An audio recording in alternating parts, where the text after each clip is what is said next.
our Wednesday edition of On the Hill with Pat Jenkins Sports Talk Radio, brought to you each and every day here live by Lindsay & Associates with locations in Rogers, locations also too in Fayetteville. Lindsay & Associates, we bring great neighbors together. This is also brought to you by Locomotion.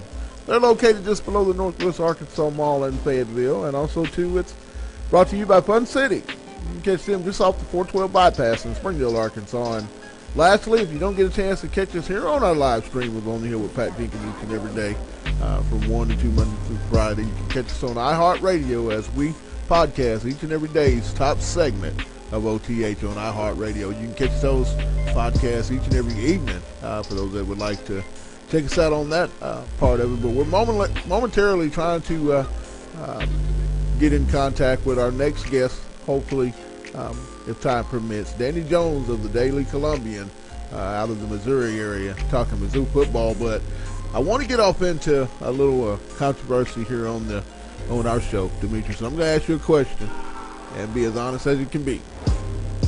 If you're the coach of Arkansas this weekend, and you had a quarterback that didn't make it through the last game, would you play that quarterback with him being a fifth-year senior, or is it more of a situation you sit him out this game and then start kind of, preparing for the future and insert Cole Kelly, your redshirt freshman? What say you on which way you would go? Like I said in the earlier segment with House, I'm definitely playing Cole Kelly. I'm not only playing Cole Kelly. If I'm in the situation Brett Bielema is, I'm taking out all my senior classes, guys that really aren't contributing to the team.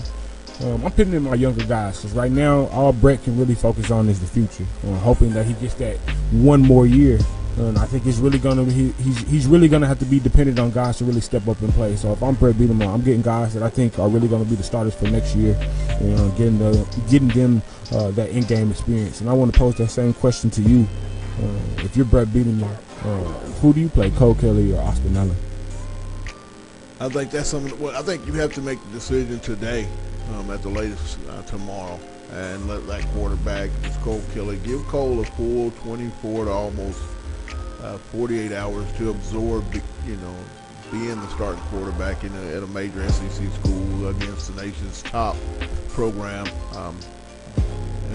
of this season, number one ranked team on their home field. A lot of momentum, I think. So, if at all purposes, Austin could go, and I think you have to have a hard deadline of tomorrow evaluation. If not, I would do it. If he couldn't be cleared by tomorrow, I'd definitely play Cole Kelly. I'm a big fan of Austin, and many that know me and listen to my show can vouch for that. I think Austin's done a tremendous job, had a great career here. But if he can't be cleared by tomorrow, then I think, even in a very not so fruitful game with Cole Kelly, I think you help yourself more going forward years on down the road, because Dan Enos made great points in his Monday press conference that we attend each and every week. You have to learn all that stuff on the by going through it. And I think Cole may look back to that day he might have been at Tuscaloosa, number one in the country, very first start of college football, and they would always draw on that for his future going forward. So I think it has to be, if you can't clear him by tomorrow, doctor doesn't clear him, you go with Cole Kelly. And I think you rest him up and hopefully can get on a run for life after Alabama. So let me pose a second question. Let's just say, hypothetically speaking, that Cole comes out and has a good game, a solid game for a starter.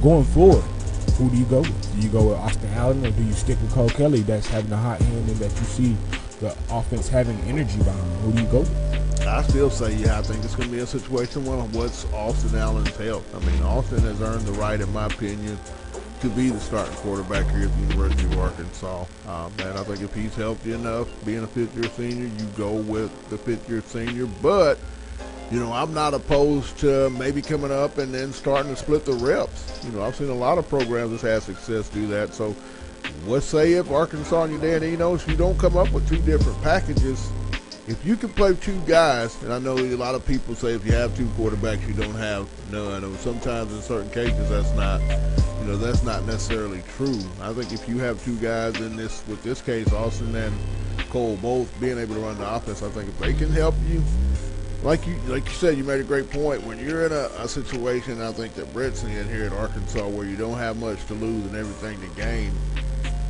I think everything's all hands on deck. You try anything to sort of revive and get the culture started to change in the right way to where these kids expect to win. So, I'm a week-to-week guy. I think everything must be earned from week to week. You may score 4 touchdowns and then fumble 4 times in your upcoming ball game, and it's.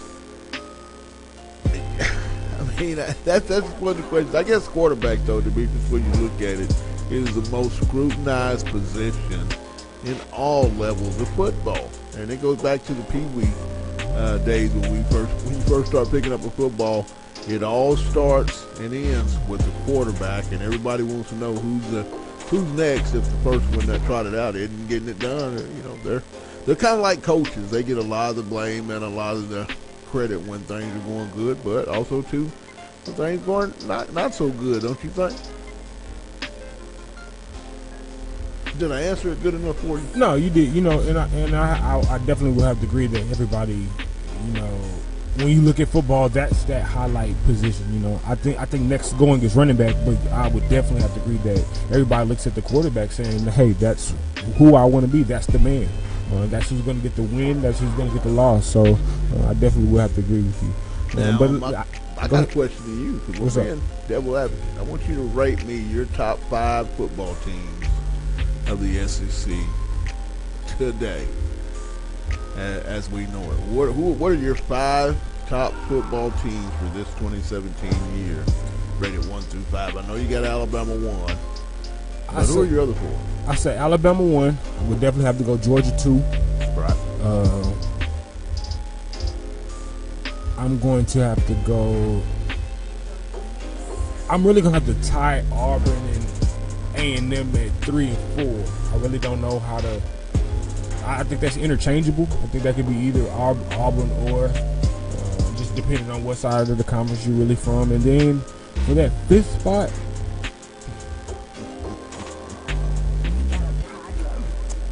I'm going to go with my dark horse. I'm going to go South Carolina. Okay. I'm going to go South Carolina. What's yours? I'm going to go, of course, Alabama 1, Georgia 2. I'm going to give Auburn that nod because I've liked Auburn since last season concluded. I felt like they were the one team in the SEC that could push Alabama. I knew Georgia would be good, but knowing the roster that was coming back at Auburn gave me more positive feeling that they could be the team to outseed Alabama. Then I'm going to have to go in the 4th spot. I'm going to have to go with Texas A&M.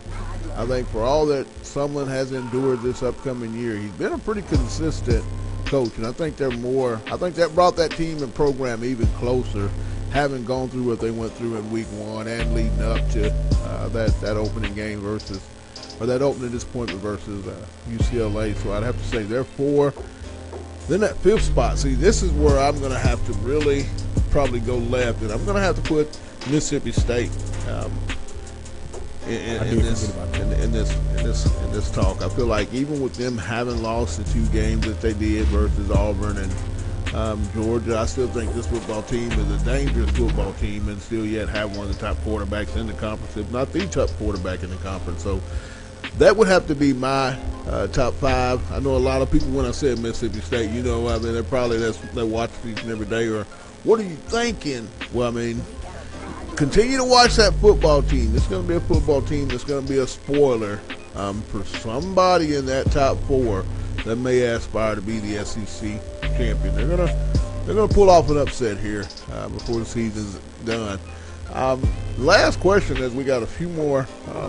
I think we got about 2 minutes, or I guess we're out of time. I guess that's going to conclude our show for today's show of On the Hill. We want to give a big thank you to Jake Roos of UGAsports.com for coming on and telling us how things are being handled with such a successful year down between the hedges of Athens, Georgia, with the Georgia Bulldogs and Kirby Smart. I want to give a big thank you to Jake. Also, too, want to give a thank you to Blake Topmeyer I know he couldn't make it yesterday, but we told you we'd have him today. He came on and gave us just the updates and goings on in Rocky Top with Butch Jones and his Tennessee Vols program. And you heard audio from last night's press conference, offensive preview Alabama, from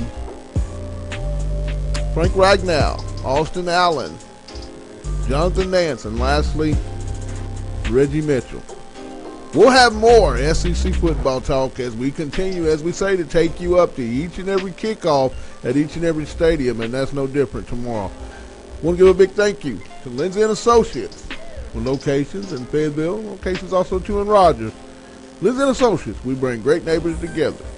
Locomotion, you can catch them just below the Northwest Arkansas Mall in Fayetteville. And Fun City, they can be found just off the 412 bypass in Springdale. And lastly, before we let you go, I want everybody to know if you don't get a chance to catch us here each and every day at 1 to 2 of our live stream, you can catch us over on iHeartRadio as we podcast each and every day's top segment of OTH every evening on iHeartRadio. So that's going to wrap it up. We enjoyed it. We hope you did too. It's On the Hill with Pat Jenkins. You guys have a blessed one.